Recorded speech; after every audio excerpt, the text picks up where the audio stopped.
Hello and welcome to Down the Slope. I'm Ewan, and we have a full house, but a slightly different house this week. We are joined by Connell Tracy. Hopefully, people know him of Hibs Twitter. What's the right word? Echo Dome. Connell, how you doing, mate? I'm good. Cheers. Yeah, good. So just before we get on to the other two, let's introduce you a little bit. So you do sort of a Scottish football blog, and then obviously Hibs related. What is your favourite ever Hibs game, out with the obvious? Ooh, I think before the cup final, I always said, I mean, it was only about 2 months before it, but when people asked me, it was the 2-2 game at Tiny. Because I'd always had a terrible record at Tynecastle. I'd never won every time I've been for the relegation game, all that nonsense. So yeah, the 2 late goals was something else. Atmosphere was class. Yeah, and what's your if anyone's not seen your Scottish football blog on your Twitter page and stuff, where can they find it? What's the @? So it's Connell G Tracy is my own Twitter, and I've got my own sort of blog, but I'm currently trying to start up a website that's what a week for. So so far it's been weekly posts on that as well. So yeah, it's good. A couple of places. Yeah, no, it's good. It's good. Harry, how you doing, mate? Hi, no, I'm all right. I'm in London, so I'm literally counting the days until I come back to Scotland. That's kind of where I'm at the moment, mate. But apart from that, I'm all good. Good. Greg, how you doing, mate? Yeah, Shadow's been sacked yet. You had quite a disappointing weekend outside the football as well. Yeah, absolutely shite. Test and protect tap ruined my weekend on the Thursday. I didn't get my COVID results back till late on Saturday night, so yeah, all negative, but I like myself anyway on tonight's podcast.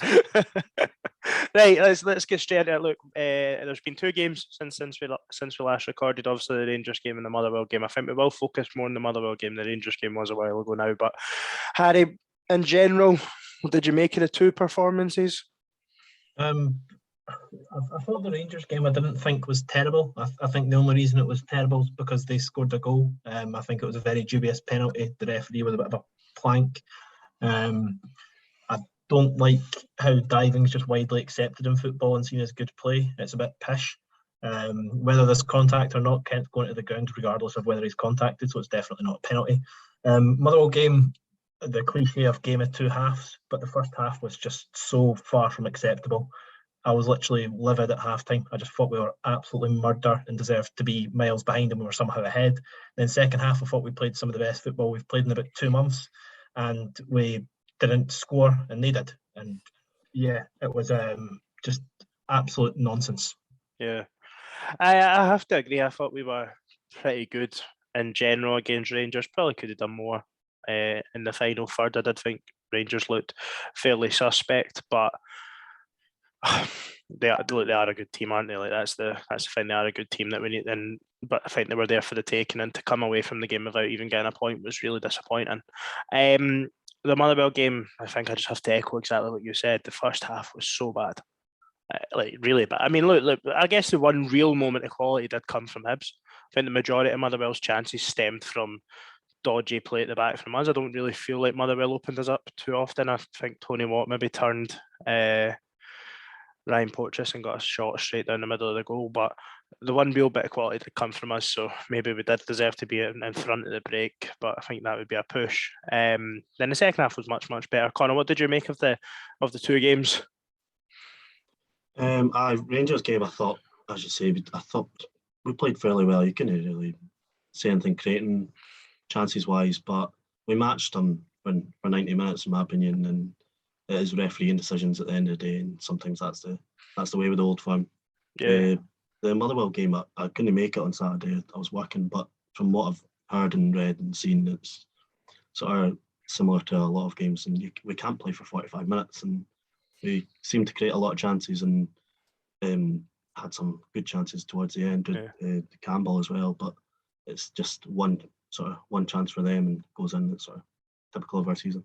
Yeah, well, it seems to be a little bit of a trend, doesn't it, so far this season, Greg? Connell mentions there we're sort of playing in 45-minute spells. Maybe even go as far back to say as last season we were probably guilty of it as well. Maybe out with St Johnstone, we've not really put together a 90-minute performance in the league for a long time. Yeah, I mean, it was very frustrating, especially when it's a bit of a theme now. There's a few themes on in that team. But I think the fact that you can't play for a full 90 is disappointing. If you don't play for the full 90, you're not going to give yourself the best chance to win the game. I know it sounds very silly and very basic, but if you only play for 45 minutes, chances are you're not going to win the game. So that's certainly hampered us a lot this season, and other things as well. Harry, what on the balance of play on Saturday, do you think we probably was the draw the right result, or do you think we deserved to win? I didn't deserve to win. The first half was just, I can't emphasise how disappointing and frustrating the first half was. I don't think any team that plays 45 minutes of football like that deserves to win a football game. We bounce back. It's just so frustrating because the main problem I've got with Jack Ross isn't the fact that we're not performing. I think this whole comparing us to Hecky and to Butcher is just nonsense because we've got good players and we put in good performances, but it's just the lack of consistency of doing it. We sometimes talk about how maybe it'll restrict us from playing in one half so we can hit at them in the other. But the difference in level is just so extreme, it's unbelievable, because we looked like an inadequate team that was battling relegation in the first half to a team that could compete that should comfortably be walking third. It's just mental how different the two teams were from Hibs on Saturday.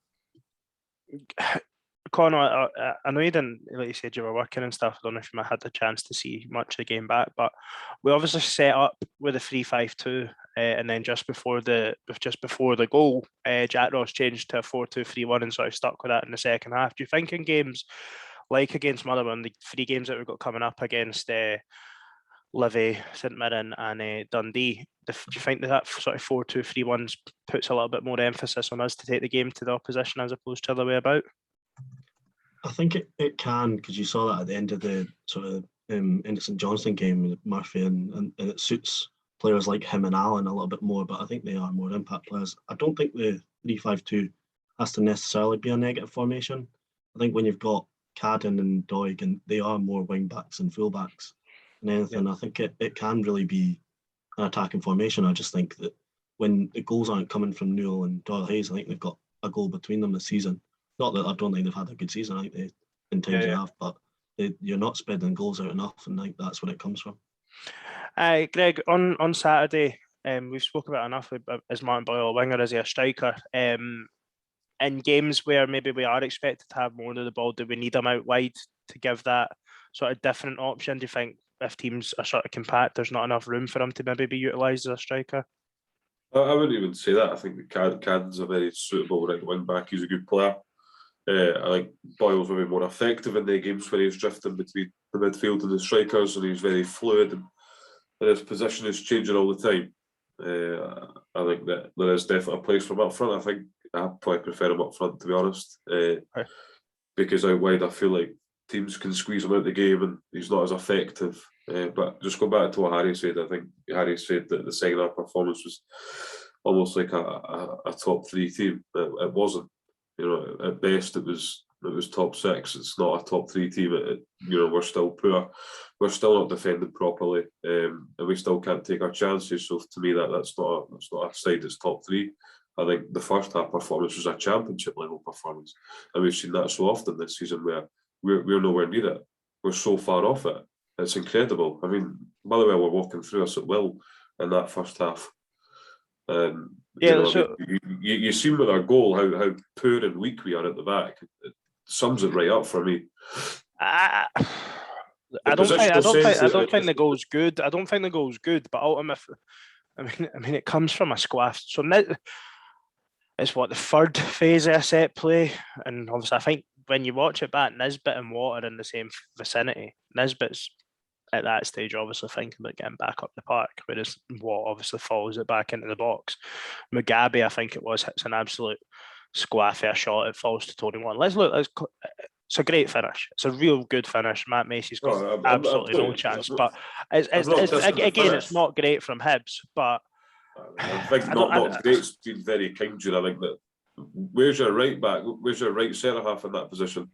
They're nowhere near it. They're miles off it. It's so often the feeling it's a case where we can't defend. again, I don't think necessarily you can say where's the right back, where's the right centre half, because it is from a set piece. So obviously people aren't necessarily in that natural. Who's picking him up then? But that's what I'm saying. Nisbet is with him. Like I know, but for me, it's not Nisbet's job. But if he's Right, if you can't- Nisbet's you can't have making if he's making the decision to go back up the park, then he has to be telling someone, and I think Porteous tries to get there. Anyway, let's go back to the first half, Harry, because we're mentioning Ryan Porteous there. I think that was probably his worst game in 18 months, especially in the first half. I thought it was terrible. He got bullied by Van Veen and Tony Watt. You can just polarising performances. He is one that just absolutely pains me, because against Rangers, he was absolutely fantastic. The other night was debatably the best performance of his career. Obviously, got marred by the fact he gave away the penalty. But it was terrible. It was so bad. Like, the strength of Ryan Porteous is he's good on the ball, and he just was so sloppy. He just looked so half-arsed. I don't understand why it just comes and goes with him. Like, some weeks he looks like top-class defender, and we all absolutely love him. Then other weeks he looks like an absolute bomb scare.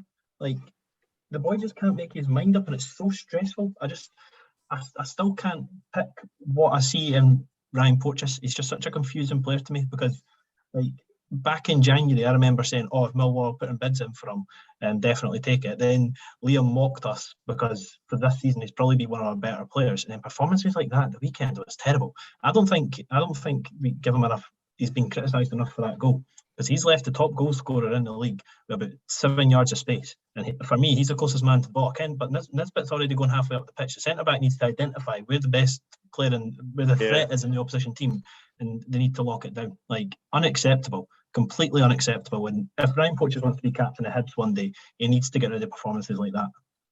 No, he doesn't. Connor, it seems like captains could do it these days. Connor, I'd be interested to get your thoughts on Ryan Porteous' recent form. Look, against Rangers, he was probably our best player, but you could argue he didn't exactly cover himself in glory for the penalty either way, whether he did or didn't make contact or it was a penalty. It's not great defending. Obviously, the situation in the semi-final wasn't great. They probably could have done better against St Johnstone with the goal, and then again at the weekend. Where do you sort of land on Ryan Porteous in general?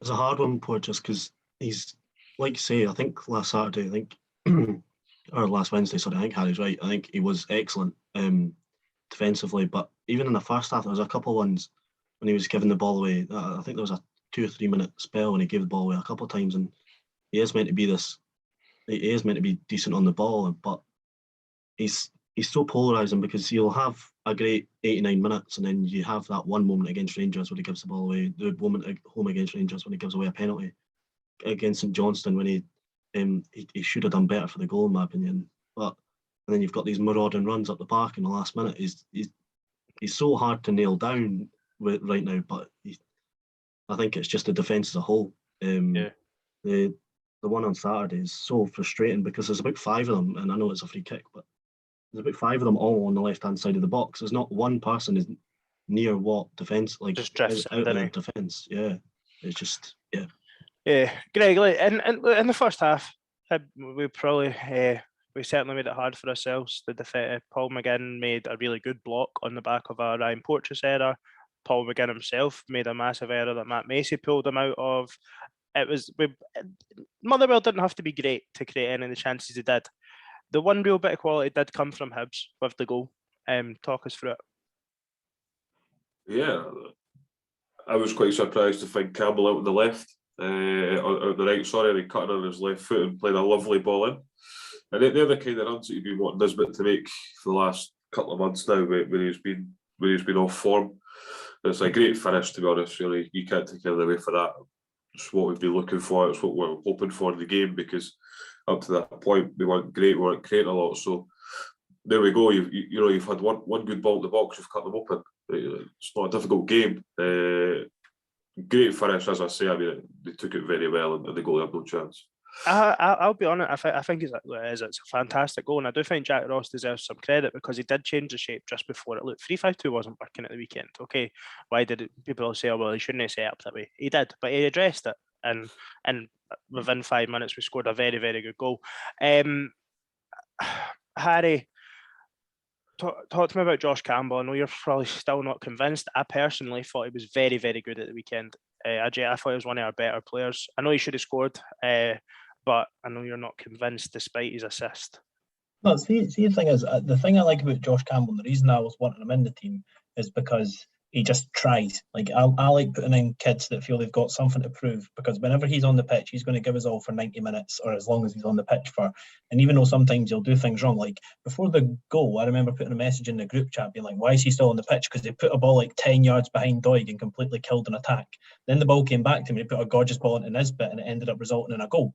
But he needs to stop shooting. He keeps shooting from 30 yards out, and we keep getting ourselves in good positions where we've got about 4v4, and he'll just shoot from nowhere and waste possession. Yeah, he was unlucky with a shot that hit the bar, but the two chances he had, he needs to be burying them if he puts himself in those positions. Like, that's the difference that will set him. That's why he's not going to have a chance of playing when Kyle McGuinness is back. If he takes chances like that, then Ross has got a question. But at the moment, Kyle McGuinness strolls into the team, and he's still the first name on the team sheet. Well, I mean, but unfortunately, Kyle McGuinness isn't going to be an option for at least another. I know, but like the thing is, Campbell, like. But this is the argument? He's playing at number 10 just now, whether it be as the most advanced of a 3 and a 3-5-2, or as that sort of out and out number 10 off the striker in a 4-2-3-1. It's good signs that he's getting himself there. Look, yeah, I think we would all agree, Connell, that he should score one of the two chances. I think probably the first one, he really has to score the second one after Nisbet's shot's cleared off the line. He's maybe unlucky, obviously hitting the crossbar, but surely it's a good sign that he's getting in there, because, like you said earlier, Joe Newell and Jake Doyle-Hayes certainly aren't contributing on the goal side. I think with Campbell, the first one is it reminds me so much of every sort of miss that I've seen Jamie Murphy ever hit in his life. Like, honestly, but I think it's just this.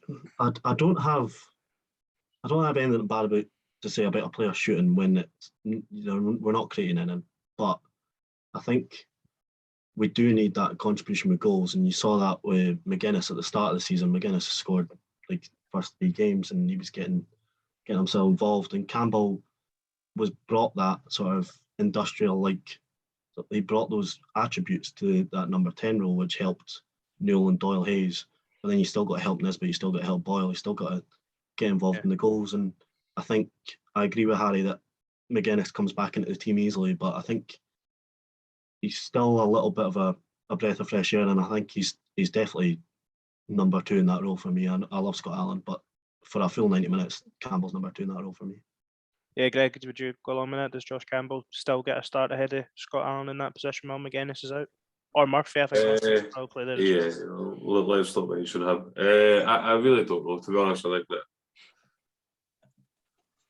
I mean, I would probably actually start Scott Allan ahead of Josh Campbell, to be fair. I just like Campbell's got at this level, if I'm honest. He's okay. Obviously, he had a good assist at the weekend, but I just don't know if he can do it consistently in this league yet. He might prove me wrong. He might put together a string of 6-7 games where he's outstanding, but at the moment, I think that possibly more Scott Allan for his experience in this league ahead of him. But Kyle McGuinness is miles ahead of the two of them, to be honest. No, but see, the thing is, like, I don't get how you can say start Scott Allan ahead of him, because what Scott Allan does is nothing for a full game, but then he'll make a moment of magic and set someone up. Josh Campbell actually gets Josh Campbell done at the weekend. Yeah, no, but Josh Campbell actually gets in about people and runs about for 90 minutes, whereas Scott Allan will stay within the same 10-yard radius and not chase anybody down. So I think that's the difference between the two. Obviously, Scott Allan will do the moments of magic slightly more, but I think as an overall game, even though he doesn't do too many things excellently, I think he does enough things good that it takes him above Scott Allan personally. I think I don't know. Maybe I'm the only one. I thought Josh Campbell was good at the weekend. Even like I said earlier, I know he should have scored. And I'm not just basing that on his assist. I thought he played well. I thought he was better than Joe Newell and Jake Doyle-Hayes. And Harry, I remember the instance that you were talking about when he tried to sort of ping it out to it was either Doig or Cadden, because it was definitely after we'd sort of changed it to that 4-2-3-1. And yeah, look, he should have done better. But the thing is, like, he's looking for the passes. Look, he's getting in the positions to score goals, and I think he's only going to grow in confidence the more he plays. And I'm going to totally contradict myself, because when we come to talk about the Livi game, I would drop him, but not necessarily through any fault of his own. I just think we need to change it up a little bit for the type of game that it's going to be. But I think Josh Campbell's only going to improve.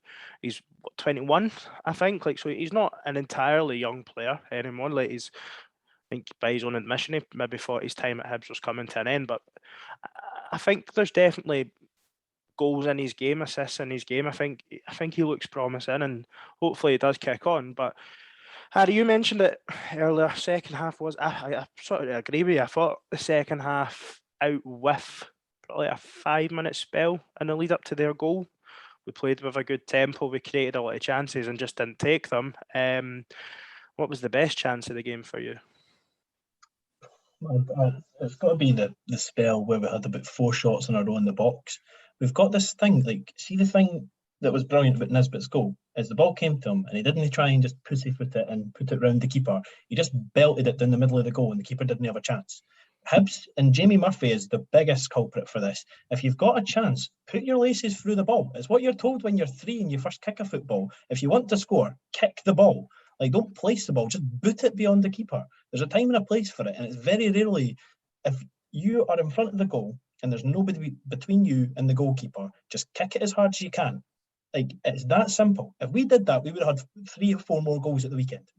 The amount of times we play shots for no reason. Do you know, I don't necessarily know. I don't know if I felt like that at the weekend, but there was definitely, do you know, in the Rangers game when Newell made the decision to cut it across and somehow it hit Goldson and stayed out, and it meant it avoided Nisbet at the back post. For the position Newell was in, if he just fucking leathered it, then I can't see if he leathers it in sort of high. I didn't see how McGregor would have got there. But Connell, you mentioned it earlier, that Campbell miss, sort of reminiscent of misses that we've seen Jamie Murphy make, potentially referencing maybe Dundee away at the start of the season.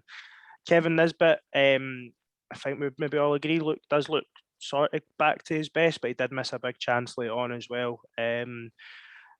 So this is, for me, it does feel like 2 points dropped, despite how bad we were in the first half.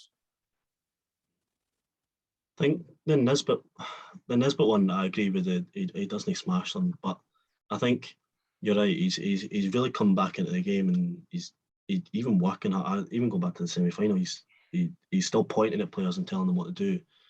But at the weekend, we can't. If we'd gone on that run of 5 games and hadn't won, and you were going, there was a few performances in there, then maybe it would have had a wee bit of a silver lining. But we've just gone on that run. We've just had, and we were rubbish for the 5 games. We now can't come back to it, win a game, and then go on another run where we do play well in these games. We still have to just keep putting points on the board, and I think that's the problem right now. Performance or no performance, we're not getting the result. Yeah, look, Connor, I think everyone that sort of listens regularly is probably fairly aware of the 3 of our stances on sort of where Jack Ross is just now. Since, look, it's 1 league win and 8. Since the sort of COVID break, we've played 5, won 2, obviously in all comps, drawn 1 and lost 2. Where are you at with this Hibs team right now and Jack Ross? Ross is hard because I like him, but it's inexcusable to. If he'd lost the St Johnstone game, I would have been happy to see him go. But even, I think before the COVID outbreak, I was saying to people, well, if you don't take 6 points from Ross County and Livingston, I was saying he should go. And then we had the COVID break, we beat Rangers, and then we lose to County anyway. But people are a little bit, it's just how it works. But I think I really can't wrap my head around it, because if we lose the next 3 games and then you win a cup final, what do you do with a manager? Honestly, I can't. I really can't work it out. But I think unless we were to lose the next 3 games, every single one of the next 3 games, not even actually 2 of the next 3, I think I'd maybe give him January. I don't know. I'm honestly so lost on him right now. Yeah, I think that pretty much summarises where I'm at. I think the next 3 games are huge before the final. I feel like we have said that before, and I feel like in general, when we say a run of games is important, we have under Ross, and most of the time come out with the points that we probably would have been looking for. Harry, do you expect us to get the 9 points that we probably all demand from the next 3 games prior to the final. So it's Livi away, St Mirren at home. No, St Mirren away, Dundee at home. Dundee home. Got to think that's 12, 9 out of 90. Surely. You've got, but like, so I think everyone, you've got to, I think the expectation has to be 9. I know Josh, like, no, I know you've seen your face there, Greg, but out with performances, just as a club, the expectation has to be that you beat these teams. And I think Josh Campbell said, was it Josh Campbell? I think it was before the Motherwell game. No, they talk about taking games in blocks, and he said they expected 12 points, minimum 10 from the 4 games. Well, you've got 1, so it's now time to go and win the games that you should be winning, which is probably what we were doing well last season. And do you expect us to win on Wednesday night, Greg? No, I don't really expect us to do anything the next 3 games, to be honest. We are, mate, we're terrible. Like, we only turn up for one half a game. Come on, let's be realistic here, right? If he lost that Rangers semi-final, and let's not get as much for maybe, but if he did, then he would have been at the door. We went and lost at County. We huffed and puffed the second half against St George's. You're totally. Come on now. Come on. Let me finish. So we dominated the second half against St George's. The first half we were good as well, but again we didn't really do a lot in front of goal. We didn't score any goals in the first half. We then get beat off Rangers by doing absolutely nothing. And then at the weekend, the first 45 is grim. Like, probably one of the worst I've seen us play since 2 weeks before then. So this is the theme that we keep coming back to, though. We always come back to, but you know, he done this or he done that. Mate, he's not good enough. And to be honest, I expect maybe 6 points out of 3 games, which is nowhere near acceptable, to be honest. Especially after the run we've been on. We're now sitting 7th, 2 points behind Aberdeen, who we've slagged all season for being shite. So for me, regardless of the cup final, I know he's finished for me. But I take it if we go and win these next 3 games, we'll be set in 4th place. Like, well, he needs 9 out of 9. Yeah, no, I agree. I agree. Give him anything. Because we can't continue 9 wins out of 9, no 9 points. We can't continue going around in circles here where we're good for a couple of games and we're shite for 3. It's the same old stuff. Like, we're consistently inconsistent this season. I don't know. We're pretty hype. We've just been consistent at the start of the season and then consistently shite post it. To be honest, I don't think you should get January. To be honest, I think someone new needs to come in and get January. And do you know what? We can sit and blame Graham Matthew all we want, and he is obviously should still be getting a better tune out of the players that he's got available. But we've got a decent squad there. Let's not get that wrong. We've got a decent squad there with goal scorers in it, and we're not scoring goals, so make it make sense. That's not Graham Matthew's fault.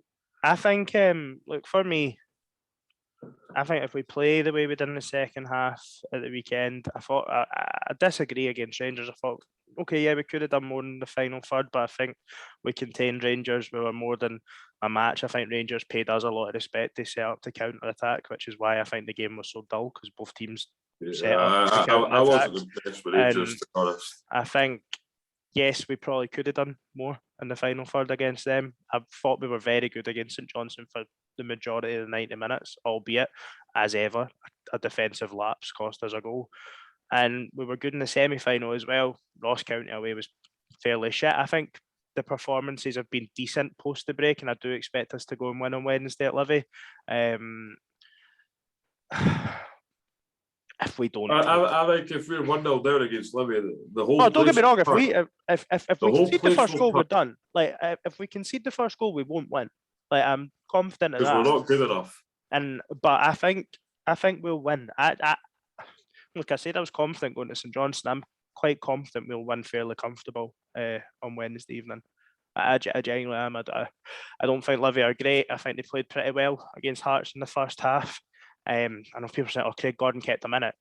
It was a 2-minute, it was like a 30-second spell where he kept, you know what I mean? It would have only been the one goal. Like, Livi, I watched the first half, they were decent. Hearts weren't great. Livi were all right. They done nothing in the second half, Livi. Like, I don't see anything there that worries me.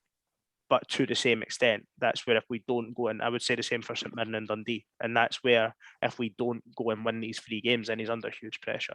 I think if we don't win the next 3 and we put up a poor showing in the final, then he'll be gone. I think he's already under big pressure though. No, I'm saying I think he'll be gone. No, I'm saying I think he'll be gone. But you said if he doesn't win the next 3, he'll be under big pressure. I think he's already under big pressure. I don't think he's under too much pressure from the club, to be honest, mate. Well, there we go. That's the culture at Hibs.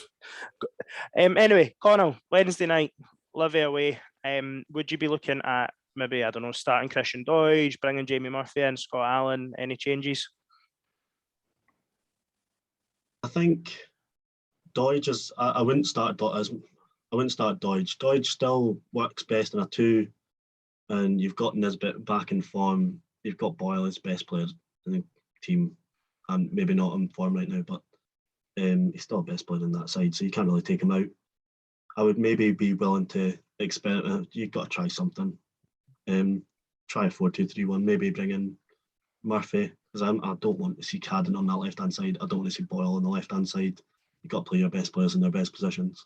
Yeah. So I would, as Murphy, I'll go back and forth on, but I think he's our best left-sided player until someone else comes in. So I think, I think he should probably start if we're going to switch to a 4-2-3-1.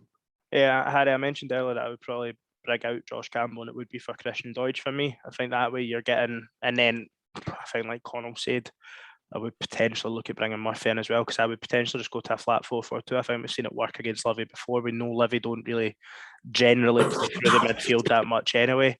And I think in game, we kept saying it when Doidge was injured, I think he does give us another option. I think we should look to utilise the width and get players like Boyle out wide and run at them, and Christian Doidge gives you that other option through the middle. I think Nisbet works well off him. What would be your thoughts in terms of starting 11? I don't know. I think that Livi have just got an entirely terrible midfield. They've got Stefano Mionga, whose biggest footballing talent's playing the piano. Just stack the midfield and run everything through the middle. Boyle, stick him up top, just put wingers on, stick 4 central mids on and pretend you're playing a diamond. Just run around and kick them in the middle of the pitch and try and force the ball through to Nisbet and Boyle and behind. Livingston aren't a good team. I don't know how they're not rooted to the bottom of the league. Ross County have a game in hand. Well, Ross County have a game in hand, which if they win, they will be. I think Livi are an absolutely horrible team this year, and they're not very intimidating to play away from home unless your name's Celtic. I think we should be going there. I think we should look to just exploit the fact they've got the worst midfield in the league by far. We should just play everything through the middle. Then if in the second half, if that's not worked, which it will, then bring on Murphy. Like I know I was saying earlier, but I wouldn't hate I don't know, Newell and Jake Doyle-Hayes sitting back and then play Campbell and Allan. I don't think you need a lot of structure when you go to Livi. It's a narrow, crap pitch and a terrible surface. You just need the ball to bounce. Luckily, and their defenders aren't very good at defending. So you can probably get away with it. You can probably get away with a diamond as well if you're playing Boyle. He'll drift out wide right. Josh Doyle's got enough energy to sort of get up and down the left side and sort of cope with that on his own. Greg, diamond, would that do anything for you? What would you be looking to do? Stick with 3-5-2 or? I would stick with 3-5-2, but I think that's by our best formation when it works. Kudos to them for changing it on Saturday, but we did wait till we just scored to make us something the other night. So I think 3-5-2 is our best formation. I think if we can pack the midfield, it sounds very negative, but if we pack the midfield, then we should have enough to overrun Livi. And I probably would play. I maybe would play Doidge, to be fair, just that extra. But so what would you be looking at there then? Obviously, you'd mentioned maybe starting Scott Allan as well. So would that mean Chris Cadden coming out and Boyle at wing back, or? Yeah, I'd probably say that, to be honest. Like that, maybe it's more of a pitch for Boyle. But yeah, I would probably bring Cadden out. I think that he was okay at the weekend, but he went missing for parts. So maybe freshen it up, get Doidge up top, and get a bit of physical presence up there, because they are a gang. So. And like Harry keeps telling us, if we start Christian Doidge, then we'll stop conceding for set pieces, right? Harry, then Doidge played and we conceded set piece. I was screaming. I wanted coincidence to just absolutely make me look like a genius. But the first game Deutsch came back, we conceded for a set piece when he was in the box. I was like, oh no. No, we never. Sorry, that's not true. Did we not? Nah, it was not conceded. It was St Johnstone. It was suspended for. No, Ross County. I wasn't a set piece, was it? No, it was just mind. It was. I It thought was it was a just free an kick. aimless It ball wasn't like across in the the air, but box it that was a nobody set could piece. deal with. No, it was open play. No, because we should have had a free kick, and then we got. Oh yeah, so aye, Yeah, well, We'll go straight in from the free kick, innit? No, because It was basically a pass across the ground. it like broke out. Hey, boys, I'm getting post and then- PTSD. Let's move this on here. Let's forget about that game. Oh. No, look, Harry, you're talking about a diamond and stuff in there. That would put a lot of emphasis on the midfield. We've said it once. I think you've said it a million times. Joe Newell at the weekend in the second half, he started getting beyond the striker again and looked a threat. Like, why is it he's only capable of doing this in the second half of games? I don't know if Jake Doyle-Hayes and Joe Newell work together, just because both of them, they're both capable of going forward and actually making the good passes. Like, they've proven it throughout the season. And then Newell's proved that he's actually got a shot on him as well at the Dundee United away game. Like, I don't know why they're both so hesitant to get forward. Like, you can get away with one of them just wanting to sit back, but both of them are just so frustrating because they've got more than enough potential to get forward and actually make things happen, but they don't.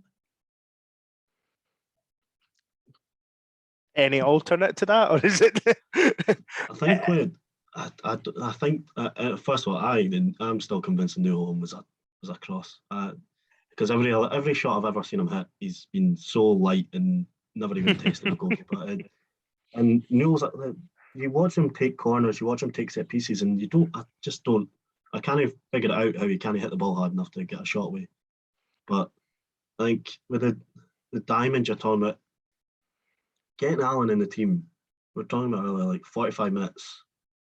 We're playing 45-minute spells. Allan can only play 60 minutes or he can play 30 minutes. If you're encouraging a player that can only play an hour or half an hour and want us to play for more than 45 minutes, then that's just not going to work. That's really a fair point. Do you see him exclusively as an option from the bench now? Yeah, probably. I would agree. Probably. I do think the St Johnstone game is the perfect example of, I think, long term, and probably maybe not so much before the window, but I think once we move post January window, I expect to see some movement in that, especially left mid and sort of attacking final third positions. And I think the St John's game is exactly what you're going to get from Jamie Murphy and Scott Allan for the rest of the season. I don't think they're at their best when they start these games anymore. I think Greg, you're not Murphy's biggest fan, but I think he is capable of breaking defences down. So, and we know Scott Allan is. We've seen it against St Johnstone, but to offset what Connell says, we probably expect Livi to sit in. So, is it a game to start them both? Not both of them, no. Just Scott Allan. Look, we're probably not going to get the chance to record at the end of this week as well because life and stuff like that. But can we get a score prediction for the Livi game? We'll briefly talk about the St Mirren game. Obviously, it's always difficult to preview a game, so 2 games in advance. But Harry, Livi game? No. Fuck's sake. Fuck's sake. Connell?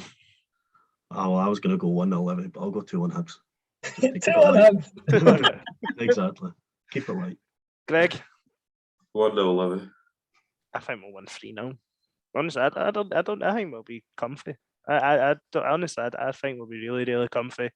You're acting like a happy clapper. I wish you would just admit it. No, the last game I said I expected us to win was St Johnstone, and everyone else disagreed with me, and we did, and we played well. I genuinely think we'll play well. I don't think we played that bad. Look, the first half was awful. The second half, the missed chances were awful, but I'm not going to sit here and say we didn't play well in the second half. We did. And Jack Ross is under pressure, but he can't put the ball in the net. He made the change at the weekend. It worked. After the moment we changed shape, we got the better of Motherwell. And on another day, Josh Campbell would have scored. Kevin Nisbet could have scored again. There was a few balls across the edge of the 6-yard box. Poach just missed one of them. Then someone else just missed it at the back post.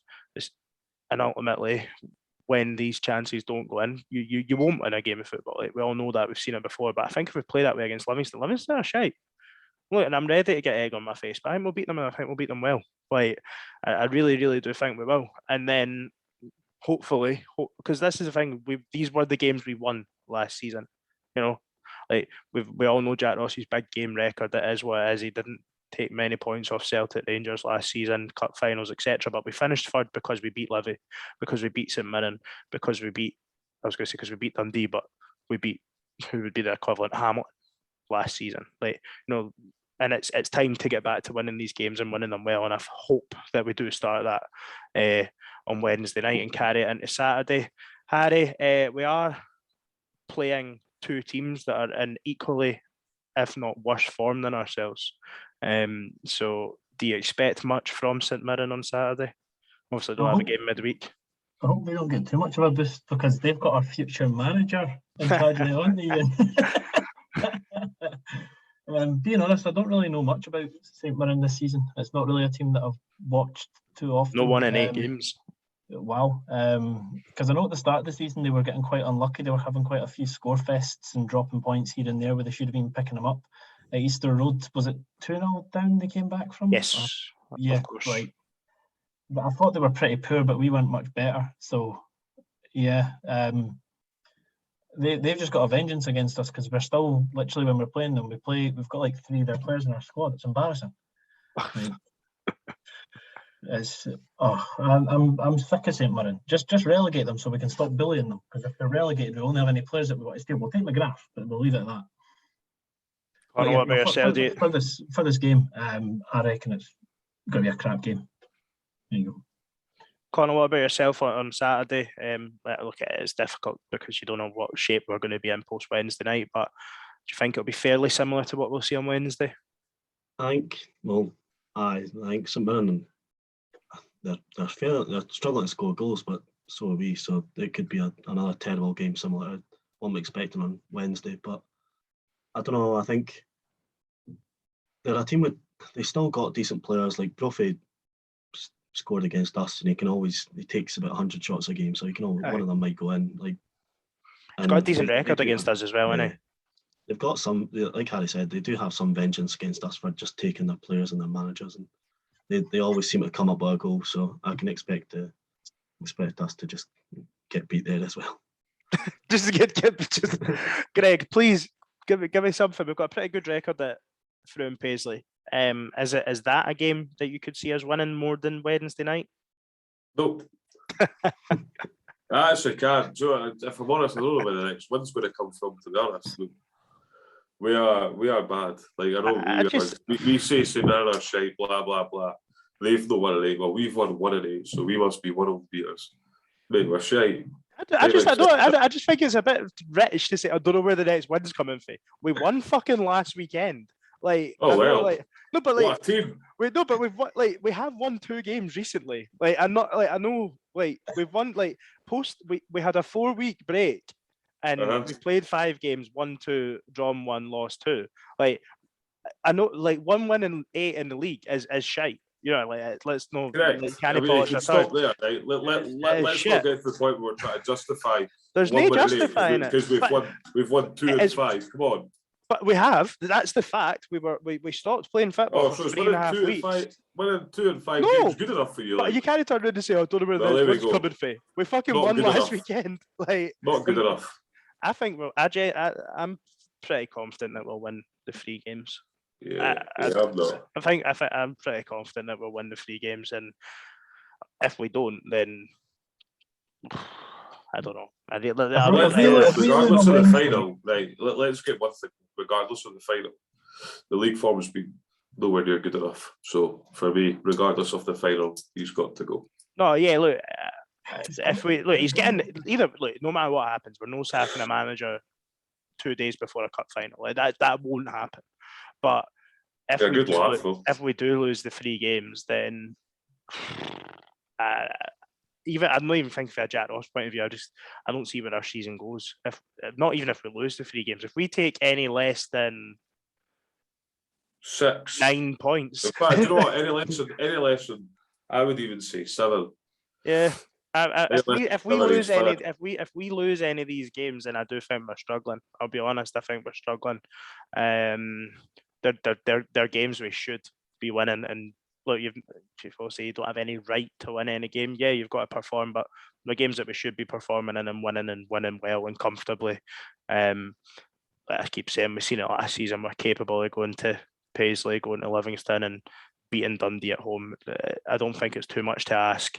We've got good players. I would say 1 to 11 we match up better than all three of the players, all three of the teams. I think we do have players coming back available. Like I think you look at the subs that we had available at the weekend, and Doidge, Allan, and Murphy. I think a lot of teams in the league would bite your hand off to be able to bring 3 players like that off the bench, and it's about time that you can make their faces if you want, but I would say outside Celtic, Rangers, Hibs, Hearts, every other team in the league would sign off for them.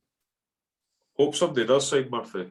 Right, I do think the majority of teams would sign the 3 players if they had the option, and it's about time that we started, because I think we all accept we have good players. That's where the frustration comes from. You know, like we should be doing better. And it's about time they started doing better and started putting the ball in the net and stop fucking conceding terrorism goals at the back, man. Like, well, I was a bad one for saying that we're weak at the back and the players we've got at the back aren't good enough. But ultimately, if you can't defend the crosses, then they're not good enough, though. I don't think anyone can dispute that we've not been good enough at the back this season. You'd be apology accepted then. Well, Doidge is back, so we're safe. This is great. Are you happy now? Aye, some of your shouts are like worse than terrorism, like. All right, but it's fine because we've got Sean Mackey coming back for injury as well, so that's going to. No, look, right. Let's just wrap this up and get score predictions for the St Mirren game as well. Harry. No. Fucking hell. So what you've got us getting 2 points for the next 2 games, no scoring. I want to change my Livi one as well to 1-1 because I don't see us keeping a clean sheet. 1-1. There we go. Right, okay. And so what, 1-1 both games? Aye. We're going to be treated to 4 goals in 2 games. That'll be great. 2 points. Honestly, if we get 2 points out of these 2 games, this doesn't even bear thinking about. Connor, what about yourself at Mirren game? Aye, despite what I said, I 3-1 Hibs. Why not? Aye, fuck it, why not? Greg? 3-1 St Mirren. I'm going 3-0 against Livi and 2-0 against. Oh, come on, yeah. Back